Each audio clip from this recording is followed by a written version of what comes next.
I'm sorry. ఎంత కొట్టినా నాకేం తెలియదు అంటున్నాడు. వాడే నిందితుడని మన దగ్గర ఆధారాలు కూడా లేవు. రేపు కోర్టులో ఏం చెప్పాలో ఏంటో.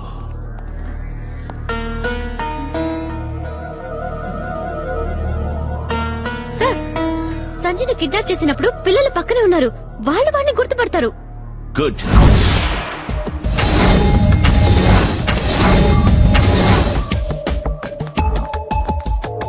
వీడేనా? కాదండి.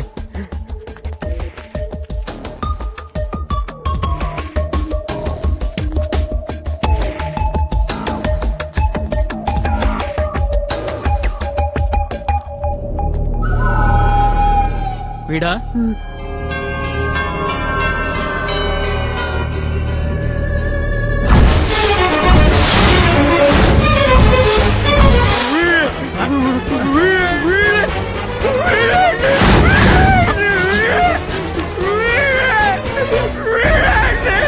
పృథ్వీ, సార్ వాళ్ళని మార్చు. నువ్వు హోటల్ నువ్వు రారా, నువ్వు హోటల్ రా. పృథ్వీ, సార్ పాపం తీసుకురా. రే, చేయి ముందు పెట్టు. టచ్ చేయమ్మా.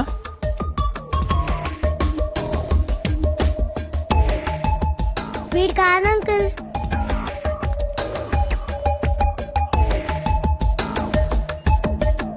వీడు కాదు అంకుల్. రే, చేయి ముందు పెట్టు.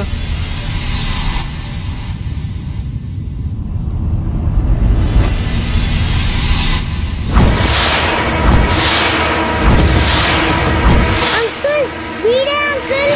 అంకుల్ అంకుల్ వీడే అంకుల్. వీడే వీడే.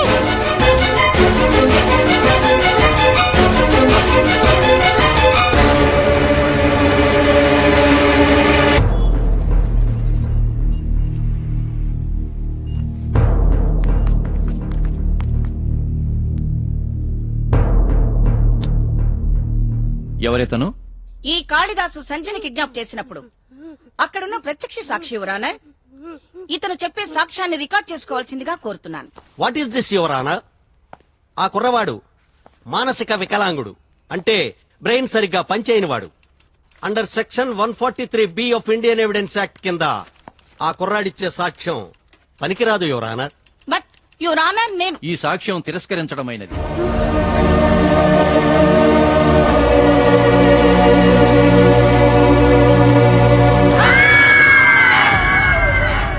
ఏమండి పీపీ గారు, ఇంకా ఏమైనా సాక్ష్యాలున్నాయా? ఉన్నాయి మిస్టర్ డిఫెన్స్ లాయర్ గారు. 8 ఏళ్ల బ్లైండ్ గర్ల్ స్పర్శ ద్వారా ఇతన్ని గుర్తించగలుగుతుంది. ఆ సాక్ష్యాన్ని మీరు తిరస్కరించగలరా? Yes your honour.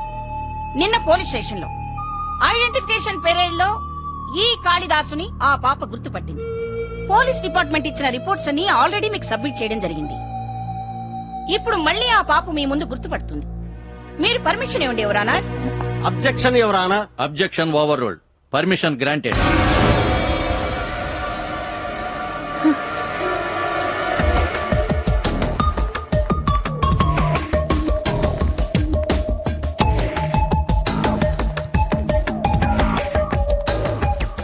పాప, మీ అక్కయ్య సంజయ్ చంపిన వాణ్ణి నువ్వు గుర్తుపట్టగలవా?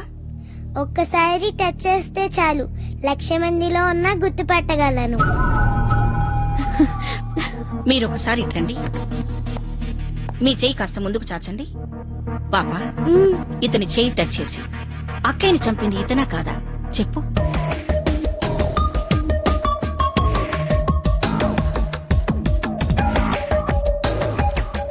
ఆంటీ, ఇతను కాదా ఆంటీ?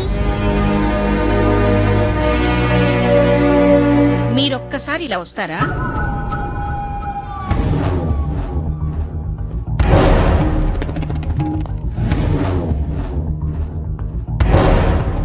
మీ చెయ్యి ముందుకు చాచండి. షర్టును పైకి తీయండి. పాపా, మీ అక్కయ్యని చంపిన హంతకుడు ఇతనేనేమో. టచ్ చేసి చెప్పమ్మా.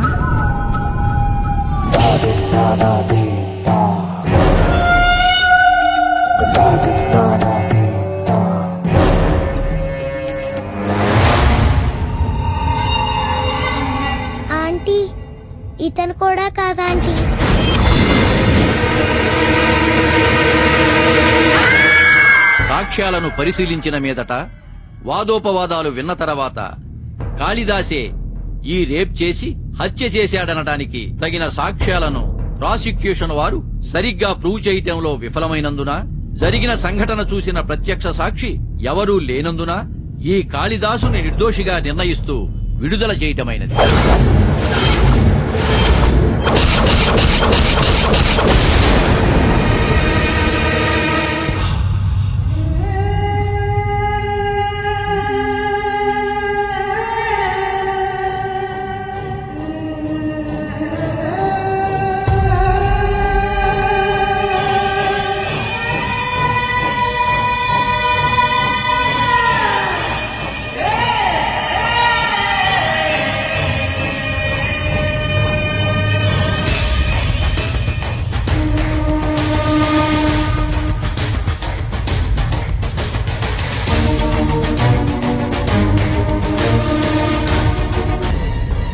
అప్పటికి ఇప్పటికీ ఎప్పటికీ మగాడి దౌర్జన్యానికి ఆడది బలైపోతూనే ఉంది.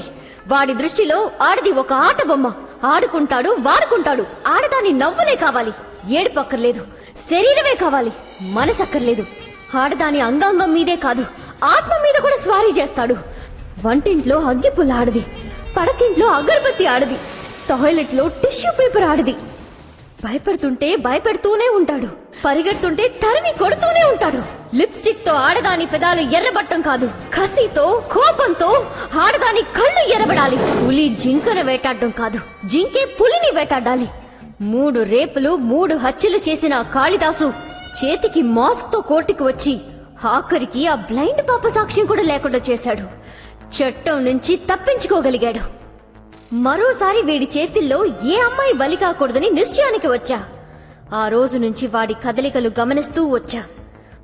వాడి లాయర్ సలహాతో గోదావరి ఎక్స్ప్రెస్ ట్రైన్లో విజయవాడలో ఎక్కి దూరంగా పారిపోవడానికి ప్లాన్ చేసుకున్నాడని తెలుసుకున్నా. నా వేషం మార్చుకున్నా, నా యాస మార్చుకున్నా. అదే రోజు అదే బోగీలో నేను ప్రయాణం చేశాను.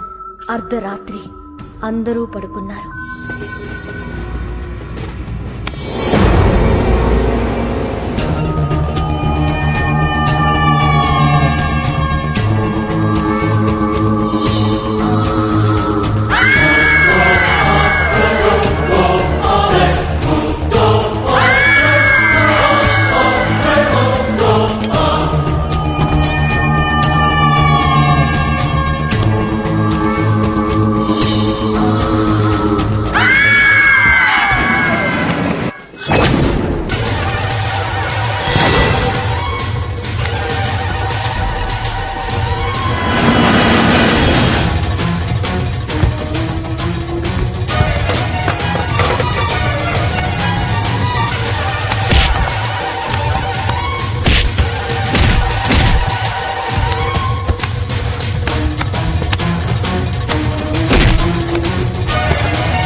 ఆ నీచుడిని చంపాలనుకున్నా చంపేశా.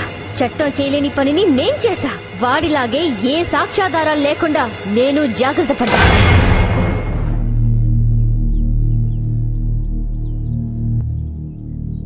పాపం వీళ్ళు అమాయకులు నా కోసం మర్డర్ చేయడానికి సిద్ధపడ్డారు. వాళ్ళు పొడిచింది ఒట్టి శవాన్ని మాత్రమే. వాళ్ళని వదిలేయండి, నాకు సంఖ్యలు వేయండి, నన్ను కోర్టులో ప్రొడ్యూస్ చేయండి. లాలో లక్ష లూప్ హోల్స్ ఉన్నాయి. వాటిని ఎలా వాడుకోవాలో ఆల్రెడీ నేను చూసేశాను. ఏ సాక్ష్యాధారాలున్నాయని నన్ను శిక్షిస్తారో నేను చూస్తాను. చట్టం నుంచి కాళిదాసు ఎలా తప్పించుకున్నాడో నేను అలాగే తప్పించుకుంటాను. మర్డర్ చేసినందుకు నేనే గిల్టీగా ఫీల్ అవటం లేదు, గర్వంగా ఫీల్ అవుతున్నాను. Arrest me. I said arrest మీ.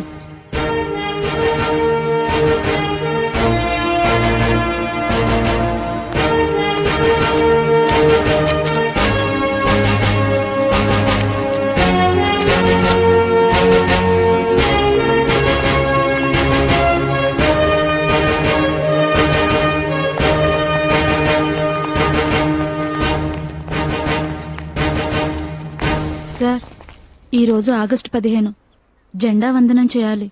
ఒక్కసారి అమ్మగారిని వదిలిపెడితే.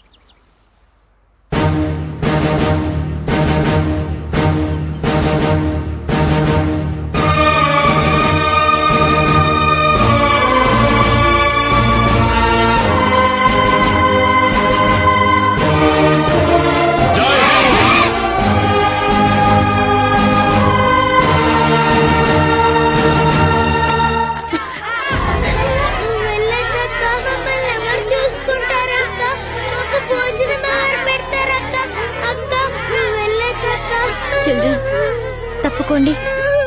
సంజక్క కూడా లేదు కదక్క, మాకు దిక్కవే అక్క. ప్లీజ్ అక్క, నువ్వు వెళ్ళదక్క, ప్లీజ్ నువ్వు వెళ్ళనివ్వము. Children, I said move. It's an order.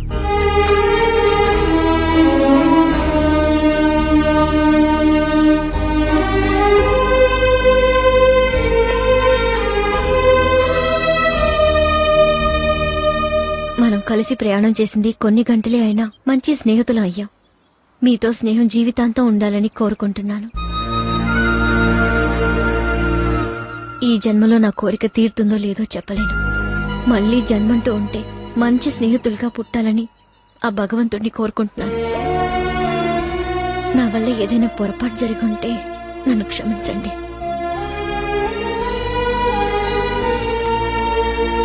పదండి సార్.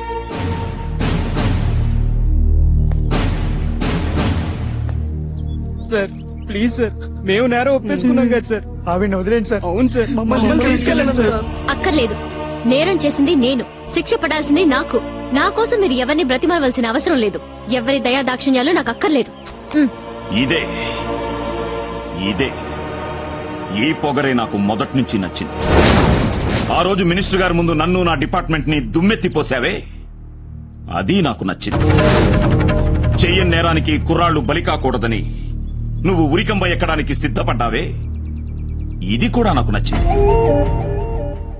చనిపోయిన నీ స్నేహితురాలి స్థానంలో నిలబడి ఆమె ఆశయాన్ని నీ భుజాన వేసుకుని పిల్లల కోసం, ఈ ఆశ్రమం కోసం నీ పర్సనల్ లైఫ్ కూడా సాక్రిఫైస్ చేశావే, అది ఈ కట్టచ్చేసింది. నా చేతులతో నేను అరెస్ట్ చేసిన ఎంతో మంది గూండాలు, హంతకులు డబ్బు పలుకుబడితో చట్టంలో ఉన్న లూప్ హోల్స్ అడ్డం పెట్టుకుని బయటికి వచ్చేసి నా కళ్ల ముందే సొసైటీలో వీవీఐపీలుగా చలామణి అవుతున్నారు. వాళ్ళందరినీ ఏం పీకలేని నాకు ఈ అమ్మాయిని శిక్షించడానికి ఏం హక్కుంది అని నా మనస్సాక్షి నన్ను నిలదీస్తోంది. ఆ కాళిదాసుని చంపి మన డిపార్ట్మెంట్ చేయలేని పని ఓ ఆడకూతురు చేస్తే అభినందించాల్సింది పోయి అరెస్ట్ చేస్తావా అని నా యూనిఫామ్ నా మీద తిరగబడుతోంది.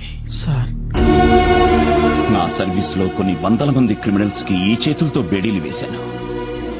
కానీ అప్పుడు కంటే ఈ రోజు ఈమె చేతులకు బేడీలు విప్పుతుంటే గొప్ప ఆత్మసంతృప్తి పొందగలిగానయ్యా. అంటే అమ్మాయిని వదిలేస్తారా సార్? ఎస్. తన గురించి ఒక్క క్లూ కూడా దొరకలేదు, కంప్లైంటూ లేదు. తను ఫోన్ చేయకపోతే తన పేరు కూడా బయటకొచ్చేది కాదు. హ్యాపీగా ఎస్కేప్ అయిపోయి ఉండొచ్చు. సింహం అడవిలో ఉండాలి, దేవుడు గుళ్ళో ఉండాలి. నీలాంటి గట్స్, ధైర్యం, ఆత్మస్థైర్యం ఉన్న తెలుగమ్మాయి జైల్లో కాదు, జనం కోసం జనం మధ్యలో ఉండాలి. I wish you all the best. Good luck.